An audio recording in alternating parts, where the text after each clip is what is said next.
Dr. Raj from the Optic Nerds, are you ready, sir?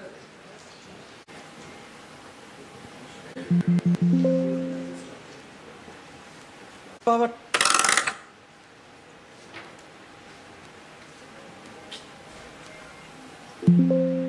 Time बहुत खराब आ गया। पहले हार्ट में होता था हार्ट अटैक, अभी किडनी में भी हार्ट अटैक होता है। अरे बाबू भैया, आंखों में भी हार्ट अटैक होता है। So good afternoon, ladies and gentlemen. I am Dr. Hirani, and I am going to be teaching you today how to manage a case of CRBO or आंखों का heart attack.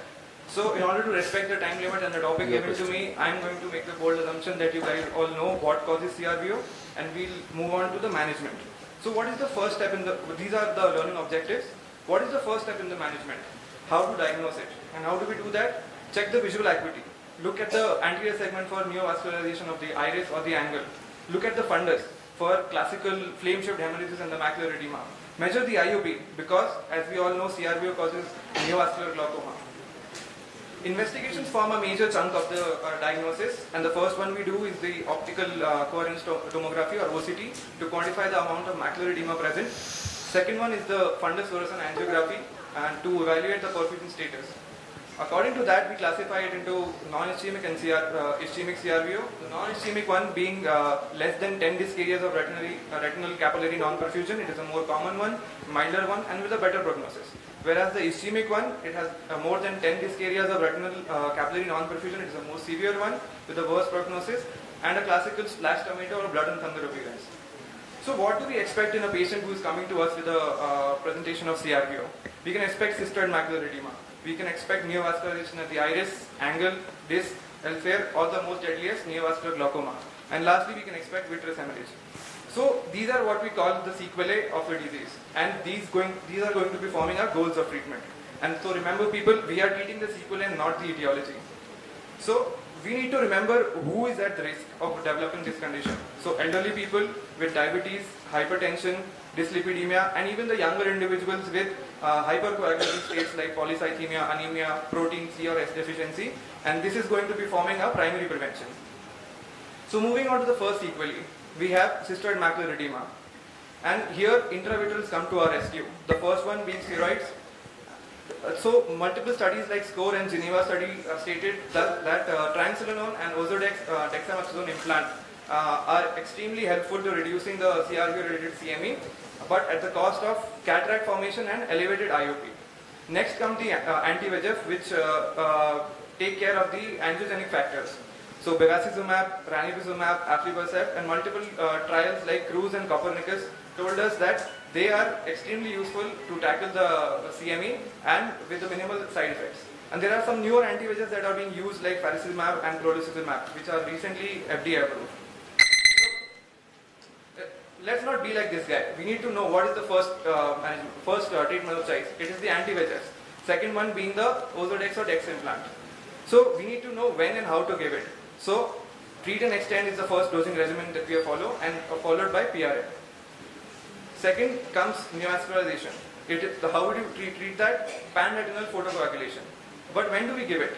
People coming to us with NVDs or NVR presentation, development of NVA or NBI, and patients who we see think that are non-compliant with the follow-ups. Grid pattern photocoagulation is a thing of the past, and there is no such thing as prophylactic PRP. Then we see VH. How do we manage that? We observe, we see, tell the patient to be in a proper position in order to settle on its own. If it's not reducing, we go for pars vena vitrectomy. So there are some alternate approaches like chorioretinal venous anastomosis, retinal vein cannulation, or radial optic neurotomy. So what do we know and what did we learn? OCT and FFA are extremely helpful. Identify and treat the citational risk factors, monthly follow-ups for stable cases, anti-VEGFs and steroids for macular edema, PRP for NVG, and lastly PPV for reserved for persistent vitreous hemorrhage. These are my references. Thank you. Thank you. That was a Rajkumar Hirani blockbuster. Now Dr. Mallika will ask you a question. Yeah, it's a good presentation. Just want to know, what are you trying to highlight with this? Is there a bottom line that you're trying to highlight with this presentation? Ma'am, so just give us 2 key points, 2 or 3, that's it. So the key points is first, when a patient comes to us with a presentation like CRBO, initially we'll have to see, we do a systemic examination, we'll measure the BP. No, that's fine. So first thing is systemic evaluation is very important. Okay. Second. Then we'll look at the clinical picture, we'll classify as it's ischemic or non-ischemic. Based on that, we'll treat the patient accordingly and we'll plan the treatment accordingly. Like No, the treatment will not change immediately with ischemic or non-ischemic. So what is the second important point?